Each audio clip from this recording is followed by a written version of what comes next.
What up, y'all? This is Alec Dixon with The Scoop. Today, we're going to go deep down the rabbit hole of ingredients. Whether it's cacao, beeswax, or various types of essential oils, what you put into your products really matters.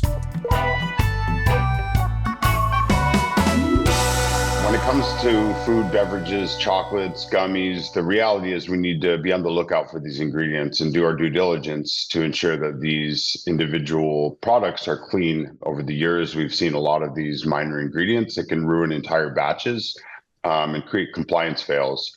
So we need to be sentinels of safety. One that's really doing their due diligence needs to be on a lookout and screening for these different types of contaminants that can enter from topics such as beeswax, chocolate, the cacao that's in chocolate, different types of essential oils. Once we first started doing compliance testing here in California around 2018, there was this one particular fail that was really kind of interesting and alarming.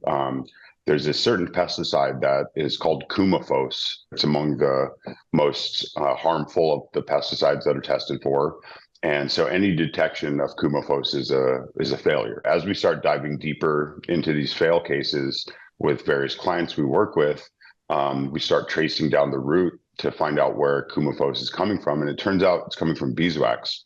Beeswax is a high risk ingredient to present coumaphos. And it turns out that for a truly organic beekeeper apiary, they actually have to be about 50 miles from the nearest livestock operation because livestock are sprayed with coumaphos. Ultimately, in bees as a species are an indicator species that are really kind of this canary in the coal mine, helping to kind of show like some of these trends through the lens of cannabis testing. What we've done across agriculture. Essential oils are also a really high risk ingredient. Some common types of essential oils are citrus oils, rosemary, peppermint. Pesticides ultimately concentrate most in the terpenes, the aromatics present in various types of plants. When it comes to the citrus crop nationally, where like the citrus essential oils are being concentrated, we see a category 1 pesticide very common called chlorpyrifos. We also see imazolil, and it turns out that these are two of the most common pesticides sprayed on the citrus crop nationally. All these different types of concentrated essential oils, really need to be screened to understand what might be present. Oftentimes they're added to distillates to make them flavored cartridge, topical balms, or edibles, drinks.